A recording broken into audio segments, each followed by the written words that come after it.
सत्संग शुरू करते हैं। आज का जो मूल सत्संग है हमारा, ओम नमः शिवाय। आज का जो मूल सत्संग है, वैसे मेरा उद्देश्य भगवान कृष्ण के जन्मोत्सव के उपलक्ष्य में था इस सत्संग को करने का, और कृष्ण की बात होगी तो कृष्ण ज्ञान की भी अवश्य बात होगी। परंतु मुझे कल कुछ लोगों ने संपर्क किया, बोला कि कुछ नए लोग शायद सत्संग में उपस्थित हों जिनकी उतनी पृष्ठभूमि शायद ज्ञान सत्संग में नहीं है। तो उसको दृष्टिगत रखते हुए फिर मैंने सोचा कि गहन ज्ञान में जाना एकदम से शायद उचित नहीं होगा, क्योंकि जो नई प्रविष्टि कर रहे हैं, जो जिज्ञासु हैं, जो ज्ञान को समझना चाहते हैं, जानना चाहते हैं, उनको रुचि भी आनी चाहिए। तो अब देखते हैं कितना समय हमारा सत्संग चलता है। मूल रूप से कोई ऐसा प्रारूप तैयार नहीं है मेरे पास, लेकिन फिर भी हम सर्वप्रथम ज्ञान सत्संग बोला है इसको, तो हम सबसे पहले ज्ञान की उपयोगिता जाने कि ज्ञान क्यों चाहिए।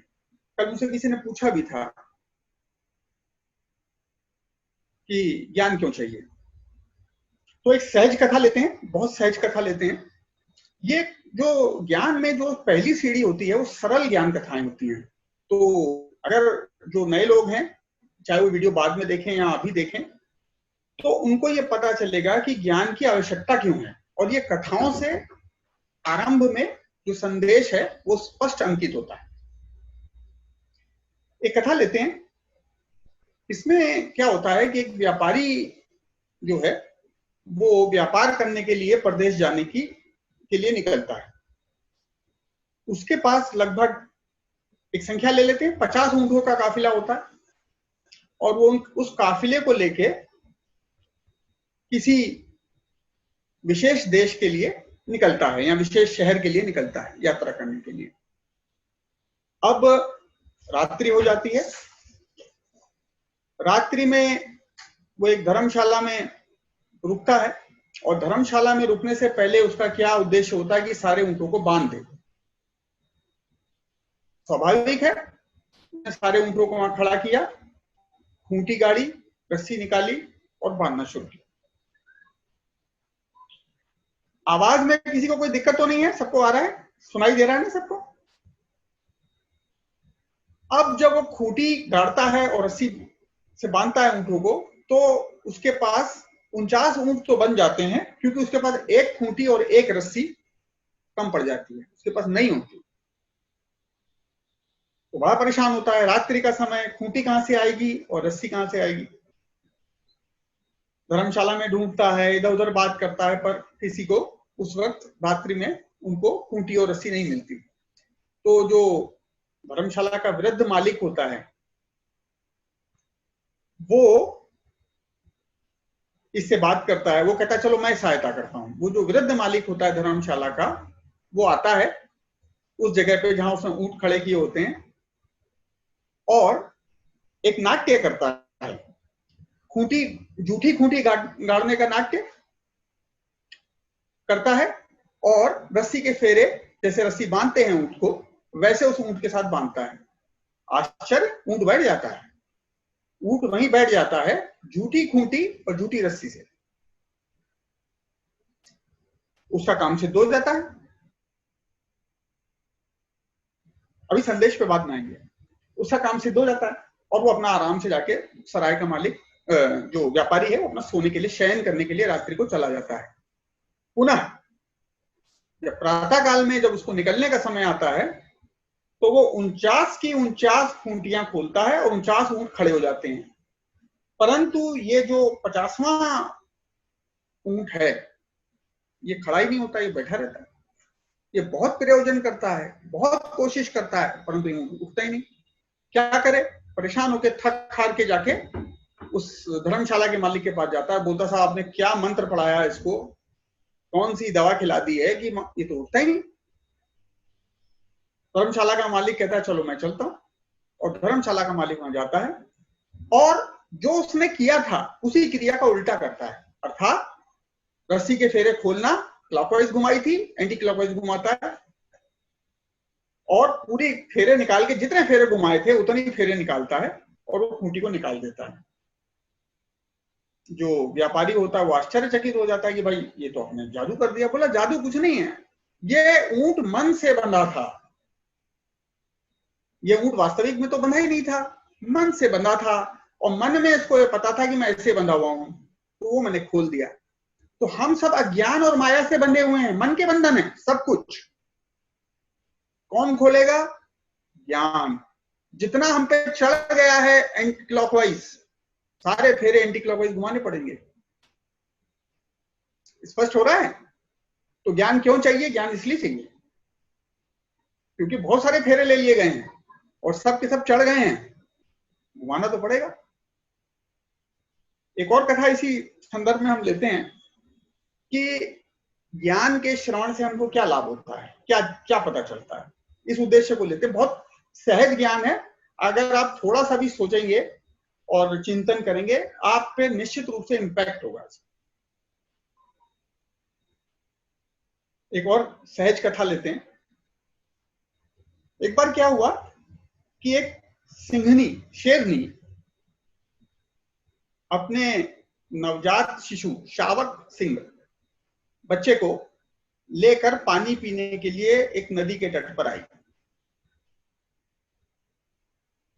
और जब वो पानी पी रही थी तो कहीं से एक बाण आया, उस शेरनी बेचारी को लगा और शेरनी ने प्राण त्याग दिया। शावक बच्चा जो था शिशु सिंह, वो वहीं रह गया, अकेला रह गया। थोड़ी देर बाद एक गड़रिया आया अपनी बकरियों का झुंड लेकर पानी पीने के लिए। शावक सिंह ने झुंड को देखा और झुंड में उसके साथ चला गया, उन्हीं के साथ चल दिया। धीरे धीरे उन्हीं के साथ पलने लगा, जीवन यापन चलने लगा उसका। और धीरे धीरे बड़ा हो गया, परंतु वो घास खाता था और मैं करता था, उन्हीं की तरह बोलने का प्रयास करता था। बोल नहीं पाता था पर उन्हीं की तरह बोलने का प्रयास करता था, और घास खाने लगा। वो किशोर हो गया, बड़ा हो गया। बहुत ध्यान से सुनिएगा। अब वो एक दिन फिर झुंड के साथ वो पानी पीने के लिए आया, तभी एक सिंह की गर्जना आई, बड़े सिंह की गर्जना आई। तो सारी बकरियां तितर बितर होके इधर उधर भागने लगी। अब ये भी भागने लगा परेशान होके। तो बड़े सिंह ने देखा कि ये तो सिंह है, ये क्यों भाग रहा है? उसको बड़ा आश्चर्य हुआ। उसने इस सिंह को रास्ते में रोका, शिशु सिंह को, किशोर सिंह को रास्ते में रोका और पूछा कि भाई तू क्यों भाग रहा है? तू तो सिंह है। जैसे उसने बोला तू तो सिंह है, तो ये बेचारा विचार में आ गया, ये मेरे को तो सिंह बोल रहा है। तो जब वो सोचने लगा तो सिंह ने बोला भाई प्रमाण दूं? उसकी तरफ देखने लगा, बोला जाओ अपना प्रतिबिंब देखो, तुम्हें पता चल जाएगा तुम्हारी वेशभूषा, तुम्हारा आचार विचार किससे मिलता है, तुम्हें ज्ञात हो जाएगा तुम क्या हो। और तुम क्यों भाग रहे हो मुझे तो समझ में नहीं आया, तुम तो सिंह हो, तुम तो राजा हो यार। अब उथल पुथल तो मच गई इसके मन में, पर अभी इतने सालों का आरोपण था, स्वीकार क्यों करेगा। तुरंत गया सरोवर में और अपना प्रतिबिंब देखा। प्रतिबिंब देखा, उसने कहा हाँ मेरा जो प्रतिबिंब है वो तो सिंह से ही मिलता जुलता है, बकरियों से तो मिलता जुलता है नहीं। फिर उसने गर्जना का प्रयास किया, तो जो ध्वनि आई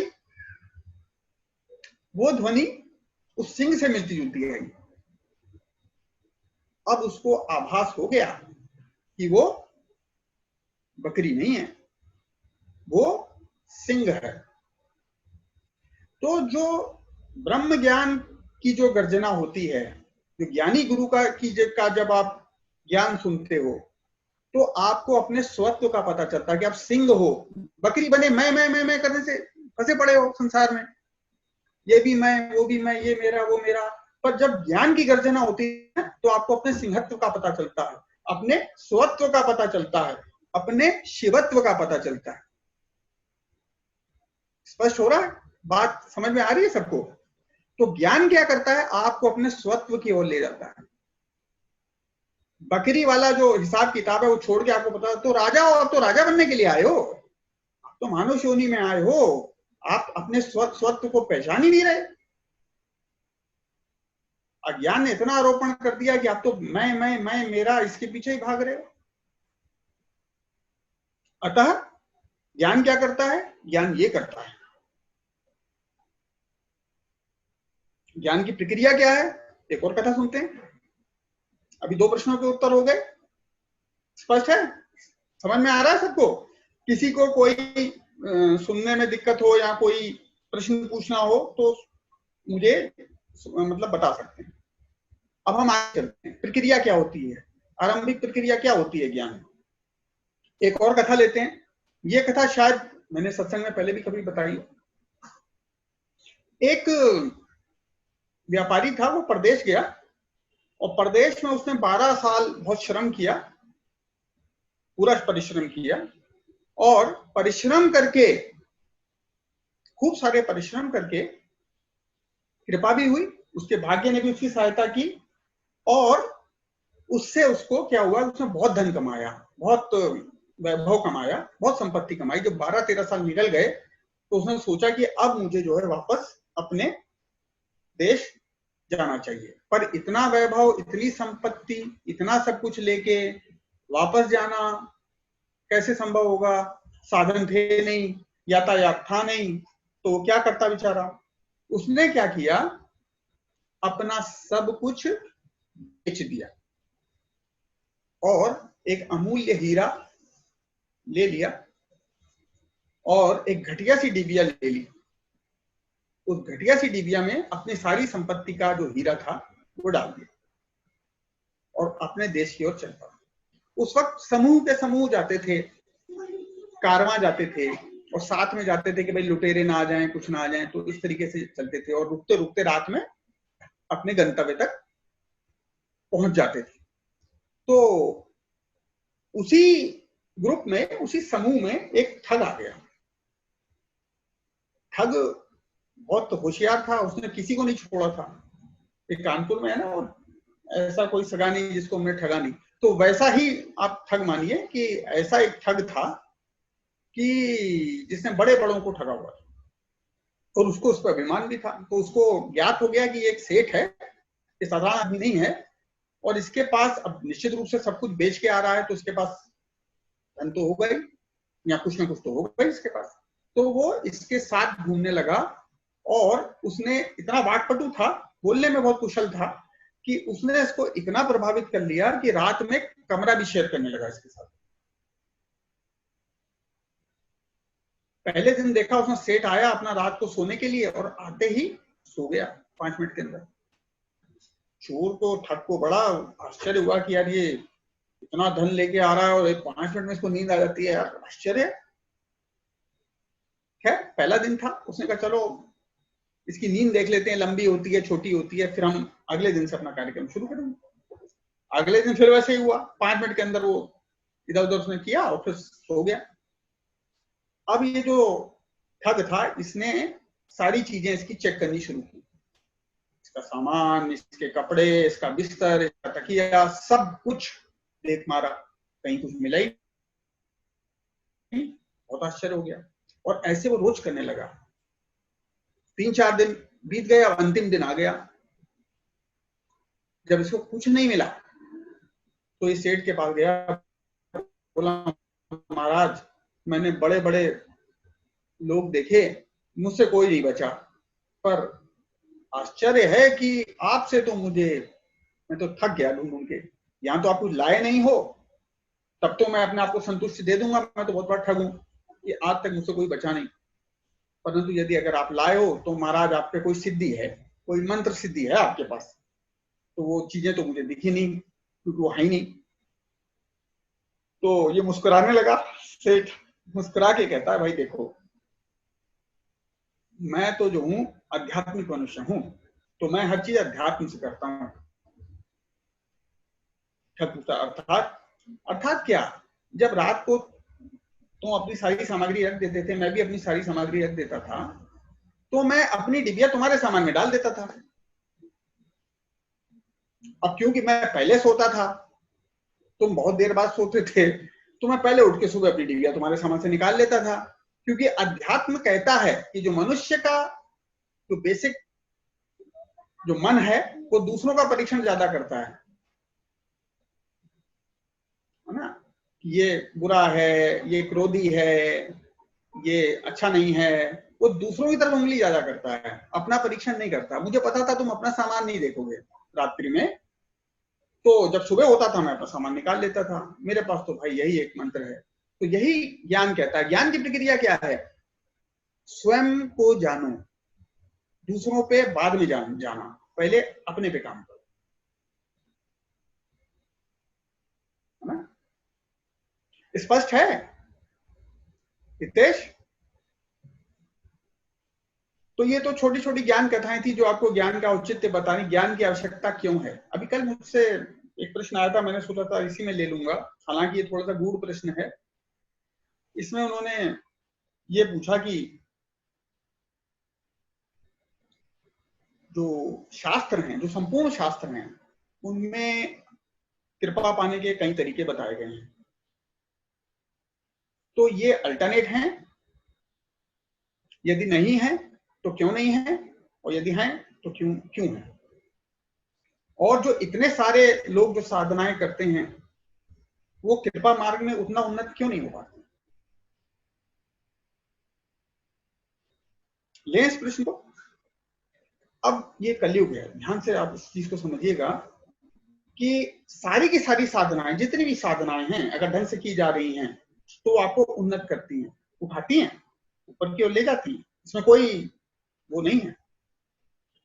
और जो एक प्रकार से साधना करते हैं लोग एक तरीके से, उनका एक धीरे धीरे समुच्चय बन जाता है, समूह बन जाता है, जिसको आप संप्रदाय कह सकते हैं, छोटा संप्रदाय, छोटा पंथ कह सकते हैं आप इसको। पर ये कलयुग है, लोक प्रभाव से उस छोटे छोटे समूहों में, उस छोटे छोटे समुच्चयों में लोक प्रभाव से अधिकांशतः क्या पाया जाता है? ये अपनी साधना की विधि को तो धर्म मानता है, पर दूसरे की साधना की विधि को महत्व नहीं देता है।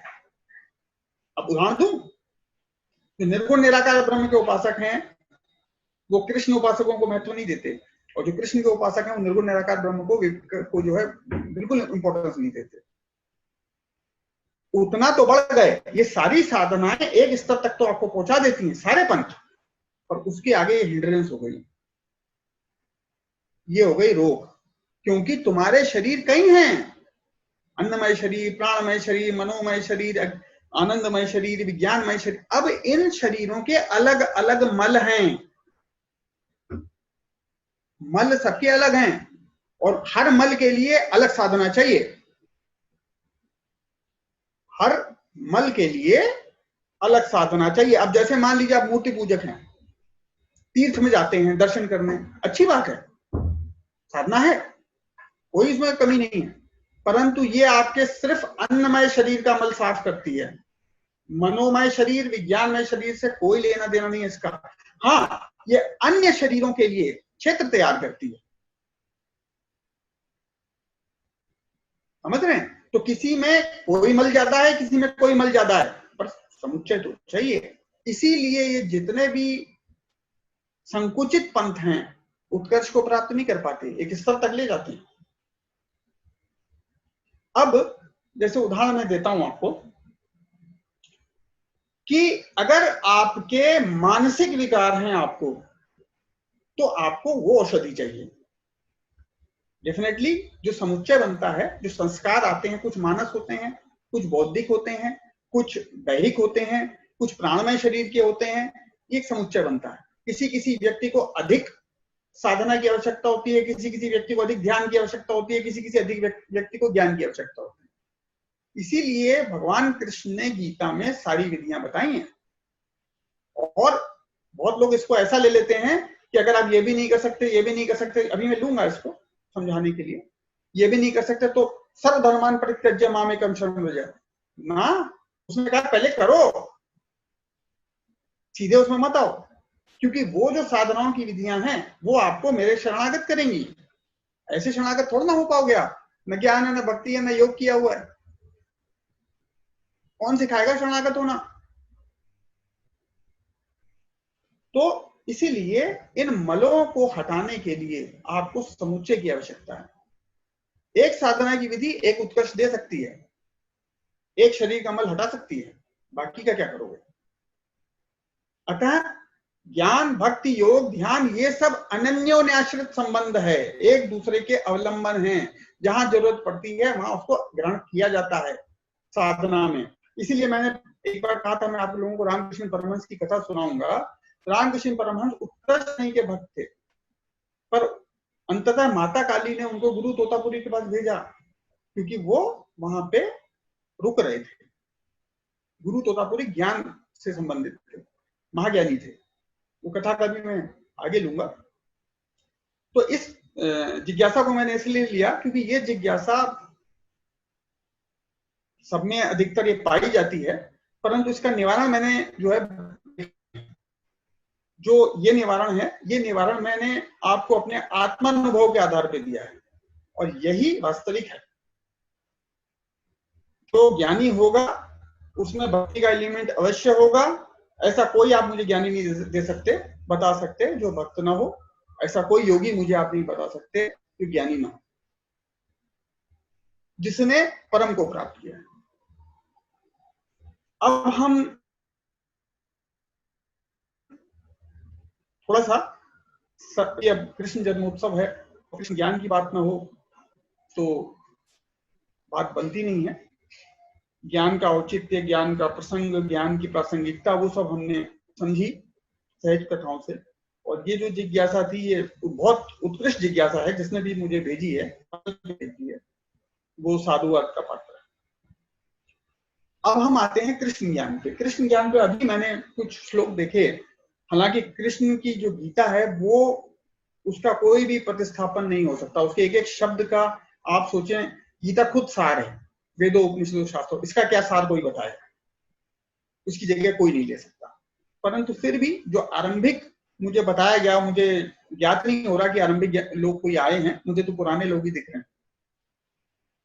तो फिर भी अब क्योंकि मुझे कहा गया था कि कुछ आरंभिक लोग भी आएंगे, तो उसके चलते मैं गीता का, मैंने अपनी अल्प बुद्धि से कुछ और संकुचित किया है।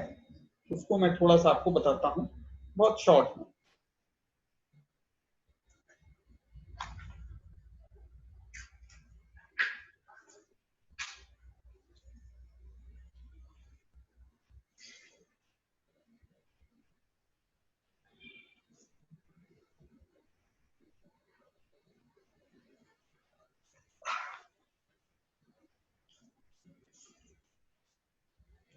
भगवान बोलते हैं, देहि नित्यम वद्योयम देहे सर्वस्य भारत तस्मात् सर्वाणि भूतानि न त्वं शोचितुम् अर्हसि। भगवान अर्जुन को कह रहे हैं भारत। क्यों कह रहे हैं भारत? क्योंकि अर्जुन के वंश में प्रसिद्ध राजा हुए हैं भरत। तो भरत वंशी होने के कारण भगवान उसको भारत कह रहे हैं। भगवान बता रहे हैं कि जो जीव है, जो आत्मा है, वो तो सनातन है, वो अवध्य है। तो जब वो अवध्य और सनातन है तो जीव की हत्या तो हो ही नहीं सकती। तो इसीलिए तुझे किसी प्राणी के लिए शोक नहीं करना है, ये भगवान ने बोला। हमारे लिए समझने के लिए क्या है इस श्लोक में? हमारे लिए समझने के लिए क्या है कि हमें स्वयं को देह से भिन्न समझना है। हम क्या करते हैं कि हम देह के जड़ कर्मों से बंद कर अपनी देह बुद्धि को जागृत कर लेते हैं और स्वयं को देह मानने लगते हैं। हमारी आत्मबुद्धि सो जाती है। तो इसका अनुदेश ये क्या है भगवान का, कि हमें अपनी आत्मबुद्धि को जगाना है। ठीक है। अब जो बैरागी सन्यासी हैं वो कहते हैं कि क्योंकि हमने कर्म कर लिए इसलिए आरोपण हो गया, इसलिए कर्म सारे जो हैं वो मतलब दोष से युक्त हैं, कर्म ही नहीं करना चाहिए, सन्यास ले लो, वैराग्य ले लो। पर अगर ज्ञान से सोचें, तर्क बुद्धि से सोचें, तर्क ज्ञान लगाएं, इसमें आत्मज्ञान को भी इसमें जोड़ें, तो मान लो मेरे पास एक महल है, ठीक है, उस महल में बहुत सारा धन पड़ा हुआ है। अब क्योंकि चोर चोरी ना कर जाए, मैं उस महल में आग नहीं लगाऊंगा। तो ये जो बैरागी सन्यासी का जो कॉन्सेप्ट है वो ये कॉन्सेप्ट है। अतः कृष्ण ने इसका निवारण किया है। कृष्ण ने कहा है ना, क्या कहा है, आगे चलते।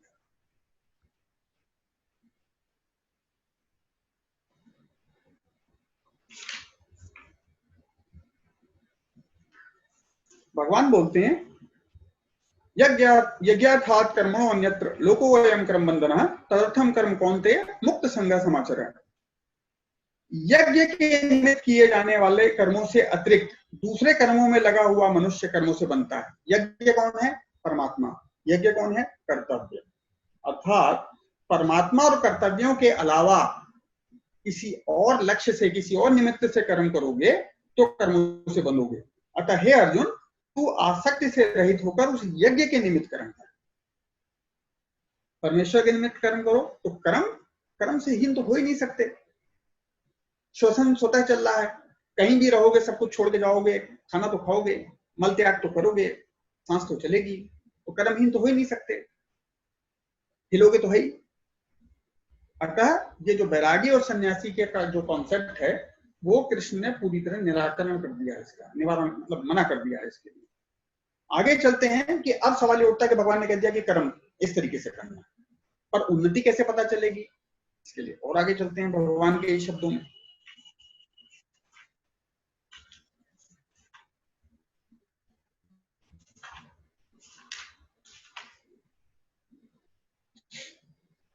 भगवान बोलते हैं उन्नति को जानने के लिए कि मान लो मैं कर्म कर भी रहा हूं तो मेरी उन्नति हो रही है कि नहीं हो रही। यदा ते मोह कलिलम बुद्धिर्गति कर्षति तदा गंतासि निर्वेदम श्रोतव्यस्य सुतस्य च। जिस काल में तेरी बुद्धि, जब जब तेरी बुद्धि मोह व अज्ञान के दलदल को पार करने लगेगी, उस समय तू सुने हुए और सुनने में आने वाले, मतलब जितने तूने भोग पहले भोगे हैं या तेरे को अभी मिले नहीं है, तेरी इच्छा थी, सुने हुए और सुनने में आने वाले इस लोक और परलोक के सारे भोगों से वैराग्य को प्राप्त हो जाएगा। अर्थात आपको उन्नति ऐसे पता चलेगी कि भोगों में आपको बहुत ज्यादा वासनाएं नहीं रहेंगी, कम होने लगेंगी, ये उन्नति पता चलेगी। ठीक है ना। अब भगवान बोल रहे हैं, भगवान ने बोला अज्ञान और मोह को कलिल, कलिल अर्थात दलदल। दलदल कैसा होता है, पहले अंगूठा जाता है, पैर जाता है, फिर घुटना जाता है, फिर जांघें जाती है, फिर नाभि जाती है, फिर पेट जाता है, गर्दन जाती है, तो पूरा का पूरा आदमी उस दलदल में चला जाता है। कैसे शुरुआत होती है, थोड़ी सी मदिरा पी लूं, थोड़ा सा नृत्य देख लूं, थोड़ा सा कामासक्त हो जाऊं, इस तरीके से दलदल शुरू होता है। ठीक है।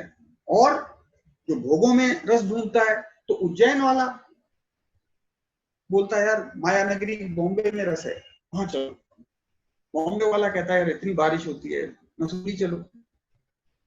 शादीशुदा कहता है कि कुंवारा मजे में है, कोई जिम्मेदारी नहीं है उसके पास। कुंवारा कहता है शादीशुदा को देखो सब हाथ में मिलता है। तो ये सब जो भोगों में रस ढूंढ रहे हो वस्तुतः है, अनुभव से देखो नहीं है। न तो बॉम्बे वाला सुखी है, न उज्जैन वाला सुखी है, रस कहीं और है ना। अब हम इसके आगे चलते हैं कि भगवान कहते हैं कि कैसे तुम्हें उससे जोड़ना है। कुछ लोग को भी अब हम आगे समझते हैं।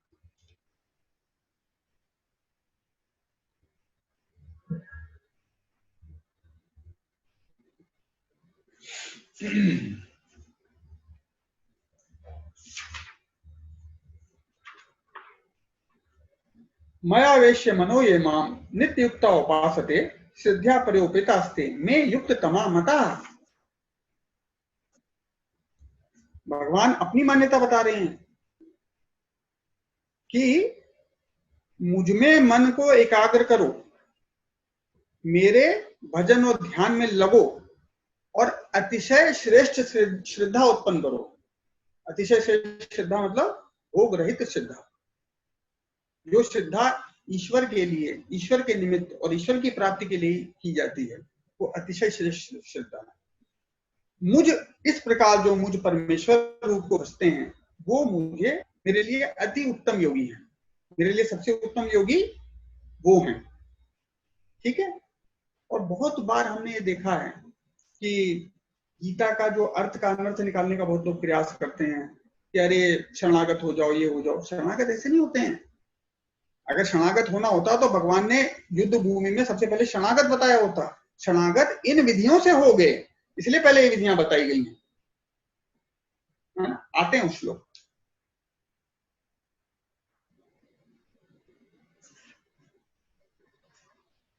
सर्वधर्मान परित्यज्य मामेकम शरणं व्रज अहम त्वा सर्वपापेभ्यो मोक्षयामि मोक्षयिष्यामि मा शुचः। भगवान बोलते हैं सारे धर्मों को, सारी उपाधियों को, सारे कर्मों को, अगर तेरे को सब कुछ करने के बाद भी प्राप्ति नहीं हो रही है, वैसे भी जो ज्ञान में बहुत चला जाएगा वो शरणागत हो जाएगा, जो भक्ति में डूब जाएगा वो शरणागत हो जाएगा, है ना? वो तो पराकाष्ठा। तो ये उसके बाद का सिस्टम है, क्योंकि सारा ज्ञान प्राप्त करके आपको ज्ञान छोड़ना पड़ता है, तब आप हल्के होते हो, क्योंकि आपको सब पता चल जाता है, तो आप परमात्मा के पास बिल्कुल हल्के हो जाते हो। तो सारे धर्मों को, सारे कर्मों को, जितने भी मन बुद्धि की जड़ उपाधियां हैं, उनको त्याग देना। ये देवता वो देवता सब छोड़ दो, सारे बंधन, सारी उलझने, सबको त्याग कर एक मुझ परमेश्वर की शरण में आ जा। मैं तुझे अब सारे पापों से मुक्त कर दूंगा, तू शोक मत कर। तो छोटे छोटे श्लोक हमने गीता में लिए हैं आरंभिक ज्ञान के लिए। जो हमारे कई भक्त हैं जो बहुत पढ़ते हैं और सुन भी रहे हैं इतने समय से, उनके लिए तो ये गौण चीज है, क्यों हितेश? अब थोड़ा सा हम लोग बहुत सरल ज्ञान से आए। सरल ज्ञान से आते हुए एक पौराणिक कथा छोटी लेंगे, मतलब शॉर्ट में एक पौराणिक कथा लेता हूं, संदेश है इसमें। आप लोगों ने भगवान दत्तात्रेय का नाम सुना है? लोग कोई इनको भगवान दत्तात्रेय कहते हैं, कोई इनको ब्रह्म ऋषि दत्तात्रेय कहते हैं। तो इस पौराणिक कथा में ये महर्षि अत्रि के पुत्र थे। महर्षि अत्रि सप्तऋषियों में से एक हैं, और इनकी जो माता है वो अनुसुईया है, वो सत्यत्व की पराकाष्ठा है, चरम सीमा है। तो जो अनुसुईया माता ने ब्रह्मा विष्णु महेश जैसा तेजस्वी पुत्र प्राप्त करने के लिए तप करना शुरू कर दिया। तो जब उन्होंने तप करना शुरू कर दिया तो माताएं बड़ी परेशान हो गई, लक्ष्मी माता, पार्वती माता, सरस्वती माता बड़ी परेशान हो गई। तो हमारे पति जैसा तेजस्वी पुत्र चाहती, तो उन्होंने अपने पतियों को बोला कि जाओ इसकी परीक्षा लो। तो भगवानों ने, त्रिदेवों ने, ब्रह्मा विष्णु महेश ने सन्यासी का वेश धारण किया और सन्यासी बन के माता अनुसुईया के पास चले गए। माता अनुसुईया वैसे ही बहुत बड़ी धार्मिक और सतीत्व की पराकाष्ठा। तो जब वो दक्षिणा देने के लिए आई, भिक्षा देने के लिए आई, तो इन्होंने बोला कि हमें तो भिक्षा तभी स्वीकार होगी जब आप निर्वस्त्र होकर हमको भिक्षा देंगे। अब माता अनुसुईया परीक्षा थी, तो माता अनुसुईया ने पहले तो कुछ सोचा, फिर अपने तपोबल से तीनों भगवानों को शिशु बना दिया और फिर तीनों को दुग्ध पान कराया। अब जब तीनों जो भगवान हैं वो शिशु बन के ऋषि के आश्रम में रह गए, तो उधर ऋषि अत्रि आए। ऋषि अत्रि को सब ज्ञात हुआ, तो ऋषि अत्रि ने क्या किया कि तीनों भगवानों को मिला के एक शिशु बना दिया जिसके 3 सर और 6 हाथ,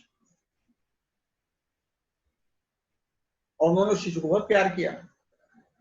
अब वो माता लक्ष्मी, माता सरस्वती सब बड़े परेशान हो गए, तो अपने पतियों को लेने के लिए वापस आए।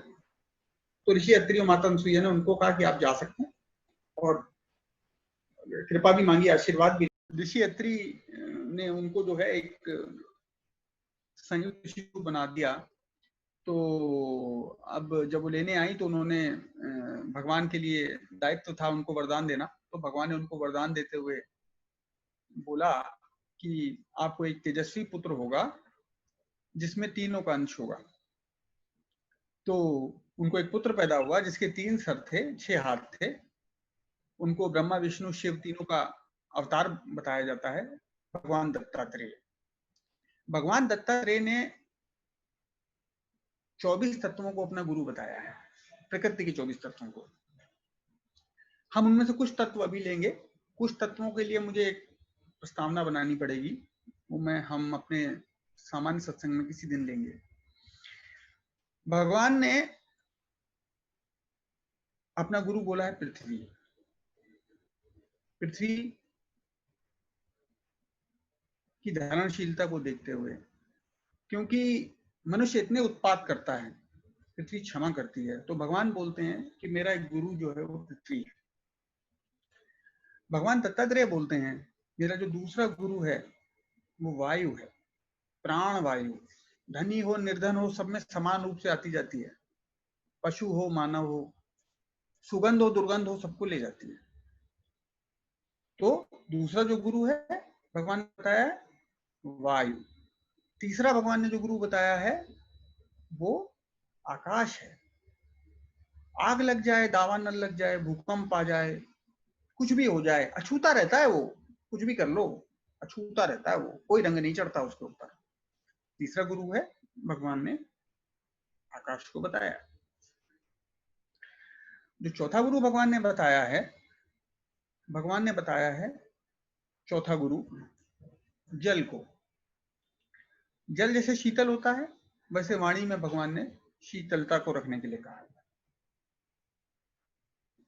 पांचवा गुरु जो भगवान ने बताया है अग्नि को बताया है। अग्नि अपने संसर्ग में आने वाले सब चीजों को जला देती है। अग्नि तेजस्वी होती है, तो भगवान कहते हैं तेज लाओ, अपने में अग्नि जैसा तेज लाओ। आगे जो भगवान ने एक दो गुरु बताए उनका और मैं विवेचन करता हूं। अगला गुरु है समुद्र। समुद्र की क्या विशेषता है? समुद्र में सारी नदियां जाके अपना जल गिराती हैं। जब वर्षा काल है तो सारी नदियां भरी हुई चलती हैं और समुद्र में अपना जल गिराती हैं, और जब गर्मी आती है सारी सरिताएं सूख जाती हैं। परंतु समुद्र के तल में, जल के तल में कमी नहीं आती। बहुत खुशी आ जाए, बहुत दुख आ जाए, चाहे सूखा पड़ जाए नदियों में, चाहे नदियों में बहुत पानी आ जाए, समुद्र के तल में परिवर्तन नहीं होता। और जो अंतिम गुरु मैं आज अभी आपको बताऊंगा, भगवान ने बताया है मधुमक्खी, हनी बी। भगवान ने बताया है कि मधुमक्खी बहुत श्रम करके मधु का संचय करती है, यहां से वहां से इधर उधर जाके इकट्ठा करती रहती है, बहुत मेहनत करती है, बहुत श्रम करती है, पर उसका जो मधु है, जो उसका शहद कोई और खाता है। उसी प्रकार जो कृपण व्यक्ति है, जो कंजूस व्यक्ति है, वो हर तरफ से धन का संचय करता है पर भोग नहीं पाता, ये तथ्य है, उसको कोई और खाता है। तो भगवान दत्तात्रेय की पौराणिक कथा और उनके ज्ञान के साथ हम अब कृष्ण के गहन ज्ञान में आते हैं।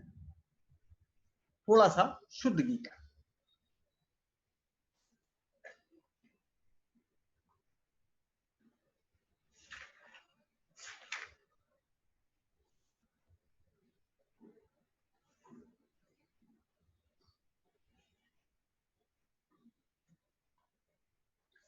गीता सुनने का मन तो है ना, अब कृष्ण जन्माष्टमी है तो कुछ तो कृष्ण का ज्ञान होना चाहिए, इसलिए मैंने सोचा।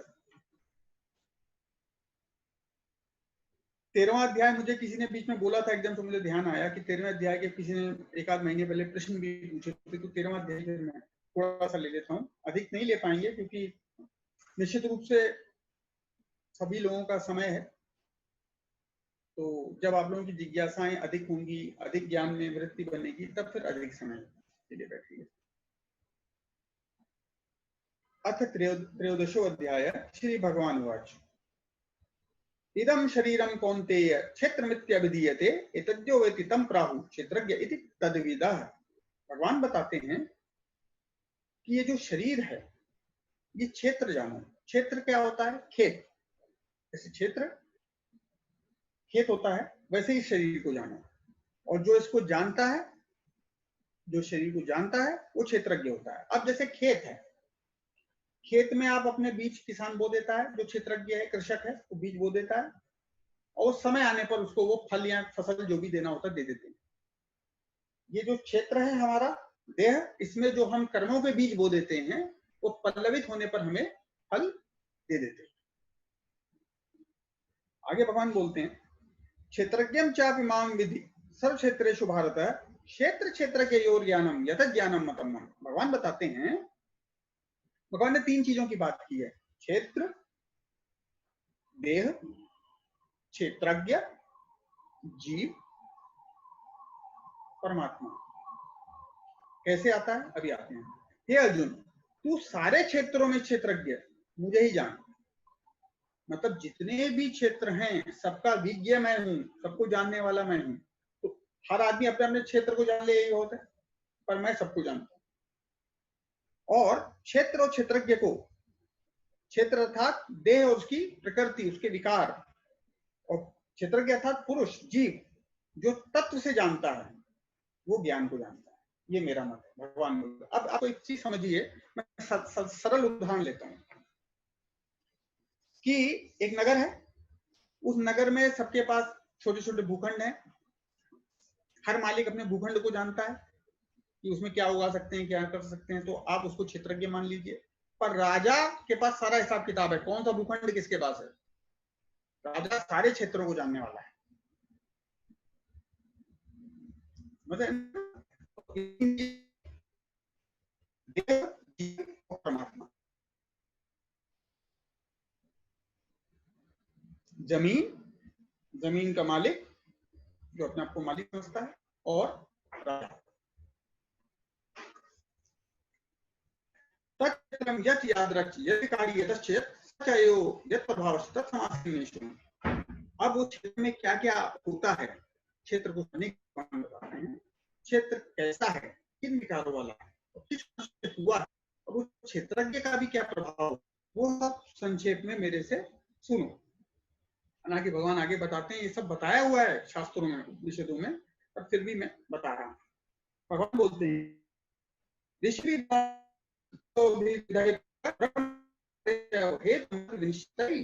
ये क्षेत्र और क्षेत्रज्ञ का जो तत्व है, ऋषि भी बहुधा, बहुत सारे ऋषियों ने बोला है, बहुत सारे ग्रंथों में बोला गया है, ब्रह्मसूत्र के पदों में भी बताया गया है। आगे भगवान बताते हैं, क्षेत्र को बताते हैं और क्षेत्र की प्रकृति को बताते हैं। महाभूतन्यहंकारो बुद्धिर्व्यक्तमेव च इंद्रियाणि दशकम च पंचचेंद्रिय गोचरा। पांच महाभूत, पृथ्वी जल अग्नि वायु आकाश, अहंकार छठा, बुद्धि सातवां, मूल प्रकृति, मूल प्रकृति में तीनों गुण आ गए, सत्र जो तम, 8 हो गए, 10 इंद्रियां, 5 कर्मेंद्रियां, 5 ज्ञानेंद्रियां, 18, एक मन 19, और 5 इंद्रियों के विषय शब्द स्पर्श रूप रस गंध 24। ये जो 24 जो तत्व हैं ये क्षेत्र में हैं, और इनके विकार क्या क्या हैं। इच्छा द्वेष सुखम दुखम संघात चेतना धृति एतत् क्षेत्रम समासेन सविकारम उदाहतम। ये क्या करते हैं, इच्छाएं करते हैं, द्वेष करते हैं। आप देखो सज्जन से भी द्वेष करने लगते हैं, सुख मिलता है, दुख मिलता है, इन्हीं की वजह से आपके स्थूल देह की चेतना जगती है, आप जागृत हो, आप घूमते हो, आप बोलते हो। धृति, धैर्य या अधैर्य, इनसे ही मिलता है। ये क्या है, इनके विकार कह लो, गुण कह लो। इस प्रकार विकारों के सहित ये क्षेत्र मैंने आपसे कहा। अब भगवान बताते हैं कि ज्ञान क्या है। ज्ञान की मोटी मोटी परिभाषा है। अमानित्वम दंभित्वम अहिंसा शांतिराजवम आचार्योपासनम शौचम स्थय मात्म निग्रह। भगवान कहते हैं अमानित्वम दंभित्वम, श्रेष्ठता के अभिमान का अभाव। प्रदर्शन के लिए अपने आप को श्रेष्ठ दिखाते रहो, पर अंदर से श्रेष्ठ अपने आप को मत मानो। दंभाचरण का अभाव, दंभ किसको दिखा रहे हो, किसी प्राणी को न सताने का भाव। क्षमा भाव, मन वाणी की सरलता, श्रद्धा और भक्ति के साथ ज्ञानी गुरु की सेवा। आचार्योपासनम, शौचम, शौच में क्या आ जाता है, बाहर की शुद्धि भी आ जाती है, भीतर की शुद्धि भी आ जाती है। अंतःकरण की स्थिरता, अंतःकरण चतुष्टय, 4 हैं इसके अंग, मन बुद्धि चित्त और अहंकार, स्थिर करो। और इन शरीर का निग्रह, अर्थात अर्थात संयमित होना। जितेंद्रियता की ओर बढ़ना। इंद्रियार्थेषु वैराग्यमन अनहंकार एव च जन्म मृत्यु जरा व्याधि दुख दोषानुदर्शनम। भगवान बोलते हैं इस लोक और परलोक के सारे भोगों में आसक्ति को कम करना, आसक्ति का अभाव, अहंकार का अभाव, जन्म मृत्यु जरा और रोग, जन्म मौत बुढ़ापा और रोग, इनमें बार बार दुख और दोषों का विचार करना, क्योंकि इनको कब आप छोड़ पाओगे, जब इनमें दुख और दोष देखोगे। मजे आएंगे तो कैसे छूटेगा, बार बार आओगे। जन्म मृत्यु बुढ़ापा और रोग, जब इनका बार बार विचार करोगे तो आप स्वतः आंतरिक रूप से शुद्ध की ओर जाओगे। आसक्ति अनभिष्वंग पुत्रदार गिरादिषु नित्यम च समचित्तत्वम इष्टानिष्टोपत्तिषु। पुत्र स्त्री घर धन संपत्ति आदि में आसक्ति का अभाव, आसक्ति को कम करना, ममत्व का अभाव, ममता नहीं करना। दया अलग चीज है, ममता अलग चीज है, ममता का ना होना। और प्रिय प्रिय की प्राप्ति में चित्त को सम रखना, चित्त का सम रहना। मयि चानन्य योगेन भक्तिर्व्यभिचारिणी विविक्त देशवत्वम रति अर्जुन संसदी। मुझ परमेश्वर में, भगवान बोल रहे हैं मुझ परमेश्वर में अनन्य योग, अनन्य अर्थात जैसा कोई अन्य न हो, परमात्मा को अनन्य मानना। अव्यभिचारिणी भक्ति से, अव्यभिचारिणी, व्यभिचार क्या होता है, मिलावट।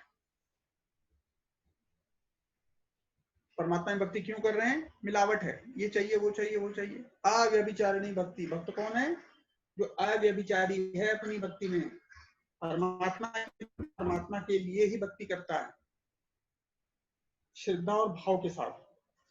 तथा एकांत, एकांत एक धन अंत, एक कौन, तुम, के साथ रहने का स्वभाव, शुद्ध देश में रहने का स्वभाव। और विषयासक्त मनुष्यों के समुदाय में प्रेम का न होना, मतलब कामी क्रोधी लोभियों के साथ ज्यादा संगत नहीं करना, अवॉइड करना, संगत अच्छी रखना। अध्यात्म ज्ञान नित्यत्वम तत्व ज्ञानार्थ दर्शनम एतत् ज्ञान मिति प्रोक्तम अज्ञानम यदतो अन्यथा। भगवान बोलते हैं अध्यात्म ज्ञान में नित्य स्थित होना। अध्यात्म ज्ञान क्या है, अध्यात्म ज्ञान वो ज्ञान है जिसके द्वारा आत्म वस्तु और अनात्म वस्तु जानी जाए, अर्थात आत्मा को जाना जाए और अनात्मा को जाना जाए, उसमें नित्य स्थिति। भगवान कह रहे हैं उसमें स्थित हो, उसको श्रवण करो, उसको समझो, उसको कंटेम्पलेट करो, उसका चिंतन करो।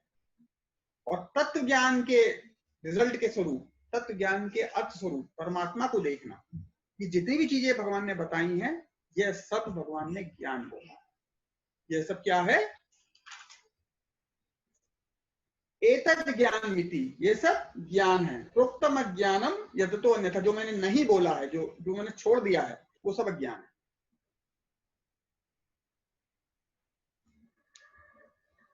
ये तो ज्ञान का भगवान ने स्वरूप बता दिया। अब ज्ञेय का स्वरूप बता रहे हैं, अर्थात परमात्मा का भगवान स्वरूप बता रहे हैं।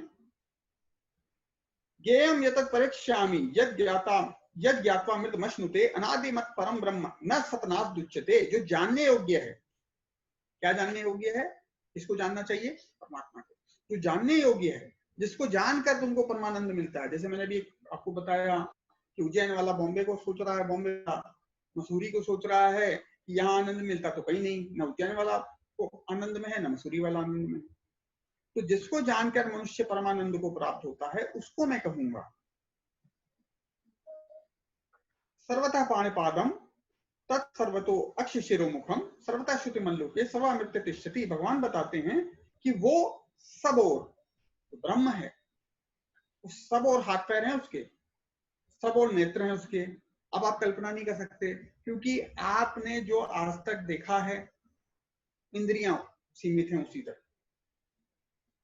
कोई आश्चर्य देखा है तो इंद्रियां मान लेती हैं कि तो होता है, चाहे वो आश्चर्य है।